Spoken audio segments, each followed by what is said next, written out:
Hello बच्चों, तो आज के इस वीडियो में हम गुणनखंड करना सीखने वाले हैं। तो उसके लिए यहाँ पर काफी सारे सवाल दिए गए हैं, आप देख पा रहे हो। इन सारे सवालों के लिए आप गुणनखंड को काफी आसानी से निकाल सकते हो। उसके लिए मैंने यहाँ पर कुछ सूत्र लिख रखा है, जरा ध्यान से देखना। देखो, पहला सूत्र है हमारे पास ए स्क्वायर माइनस बी स्क्वायर, यानी कि कोई भी बहुपद अगर इस फॉर्मेट में रहे ना, उसका हम गुणनखंड डायरेक्ट लिखेंगे a plus b into a minus b. किस प्रकार से? सबसे पहले सवाल को देखो, यहां पर x square minus y square लिखा गया है, यानी कि a के जगह में x है और b के जगह में y है। तो हम क्या करेंगे इसका गुणनखंड के लिए? इसका गुणनखंड के लिए हम यहां पर डायरेक्ट लिखेंगे x प्लस वाई, क्योंकि a प्लस बी था ना, तो हमने यहां पर डायरेक्ट लिखा x plus Y into a minus B था, तो हमने यहां पर लिखा x माइनस वाई।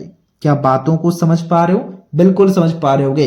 देखो, यहां पर जो x है ना, ये एक जगह में है, ठीक है, और ये जो y है ना, ये b के जगह में है। तो बस हमने इस प्रकार से लिख दिया। अब देखना दूसरे सवाल को जरा ध्यान से। दूसरे सवाल में थोड़ा सा ट्रिक छुपा है। अब देखो, यहां पर है 4x square minus 9y square. अब क्या हम इसको ऐसा लिख सकते हैं? 4x स्क्वायर को क्या हम 2x का होल स्क्वायर लिख सकते हैं या फिर नहीं लिख सकते? बिल्कुल लिख सकते हैं, क्योंकि 2 का स्क्वायर 4 हो जाएगा और x का स्क्वायर x स्क्वायर हो जाएगा, ठीक है। माइनस है तो माइनस देंगे।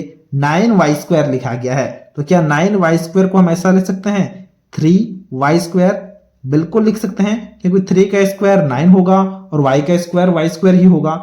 अब देखो, यहां पर ये फिर से उसी फॉर्मेट में आ चुका है। कौन से फॉर्मेट में आ चुका है ना? इस फॉर्मेट में आ चुका है ए स्क्वायर माइनस बी स्क्वायर के फॉर्मेट में, जहां पर a बराबर है 2x। देखो, a बराबर है क्या? 2x, और b बराबर क्या है ना? b बराबर है 3y। बात समझ पा रहे हो? तो ये क्या होगा इसका गुणनखंड? इसका गुणनखंड होता है a plus b into a minus b, यानी कि a की जगह में 2x है तो 2x प्लस 3y सबसे पहले लिखेंगे, ठीक है। फिर हम यहां पर इंटू देंगे, फिर हम लिखेंगे 2x माइनस 3y, क्योंकि a माइनस b बाद में होता है। क्या ये बात हम समझ पा रहे हैं? बिल्कुल समझ पा रहे हैं। अब इसी प्रकार से तीसरे सवाल को जरा ध्यान से देखना। तीसरे सवाल में यहां पर दिया गया है 8x cube minus 27y cube. अब देखो, यहां पर स्क्वायर नहीं दिया गया है। अब आप क्या करोगे ना? इसके लिए हमारे पास अलग फॉर्मूला है। फॉर्मूला क्या है? फॉर्मूला है, अगर कभी भी ए क्यू माइनस बी क्यू के फॉर्मेट में कोई बहुपद आ जाए और हमसे कहा जाए कि गुणनखंड निकालो, फिर हम करेंगे A minus B into A square plus A B plus B square. बात समझ पा रहे हो? तो इसी प्रकार से सबसे पहले हम इसे ए क्यू माइनस बी क्यू के फॉर्मेट में सजाते हैं। किस प्रकार से सजाएंगे ना? सजाने के लिए सबसे पहले हमें यहां पर लिखना होगा। देखो, यहां पर क्या दिया गया है? यहां पर 8x क्यूब दिया गया है, तो क्या हम इसे ऐसा लिख सकते हैं 2x का होल क्यूब? बिल्कुल लिख सकते हैं, क्योंकि 2 का क्यूब निकालोगे, यानी कि 2 को अगर आप 3 बार गुणा करोगे तो क्या आएगा? 8 आएगा, ठीक है। तो 8 आ जाएगा, तो 8 हो गया, और x क्यूब यानी कि 8x cube minus 27y cube है, तो 27 के जगह में हम यहाँ पे 3 का क्यूब भी लिख सकते हैं। लिख सकते हैं या नहीं? बिल्कुल लिख सकते हैं। अगर आप 3 को 3 बार गुणा करोगे तो क्या आएगा? 27 ही आएगा। बात समझ रहे हो? देखो, यहां पर 2x यानी कि a की जगह में है, 3y यानी कि b की जगह में है। तो A cube minus B cube का फॉर्मूला क्या कहता है?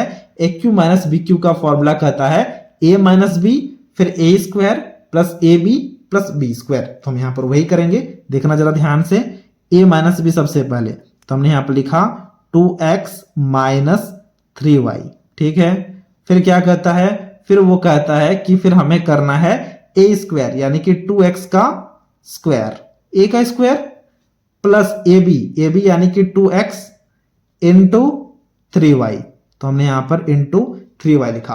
फिर क्या कहता है? फिर कहता है कि हमें प्लस बी स्क्वायर निकालना है, प्लस बी स्क्वायर यानी कि 3y का होल स्क्वायर। क्या ये बात हम समझ पा रहे हैं? बिल्कुल समझ पा रहे हैं। अब देखो, हम क्या करेंगे, थोड़ा सा इसे अच्छे से और बनाना होगा।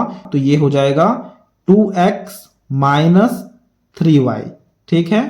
फिर यहां पर क्या हो जाएगा? ये हमारे पास में आ जाएगा 2x का स्क्वायर है, यानी कि 2 का स्क्वायर 4 और x का स्क्वायर क्या होगा? x square plus 2 into 3 6 x into y XY plus 3 का स्क्वायर 9 y का स्क्वायर y स्क्वायर। तो ये आ चुका है हमारा आंसर। यानी कि इससे ज्यादा और गुणनखंड आप नहीं कर सकते हो जब भी हमारे पास में कोई इस प्रकार का सवाल दिया जाएगा। अब आपके लिए एक सवाल है जिसे अभी आपको खुद से बनाना है और इसके आंसर को हमसे कमेंट बॉक्स में शेयर करना है। वो है सवाल नंबर 4, जहां पर आपको निकालना है 4s square minus 16p square. इसे अभी आपको खुद से निकालना है और इसके आंसर को हमसे कमेंट बॉक्स में शेयर करना है। तो ये था आज का वीडियो जहां हमने कुछ खास तरह के बहुपदों का गुणनखंड करना सीख लिया है। अगर आपको ये वीडियो अच्छा लगा है तो इस वीडियो को एक लाइक जरूर कर देना और कुछ इसी प्रकार के वीडियोस को देखने के लिए आप हमारे चैनल को भी सब्सक्राइब कर सकते हो।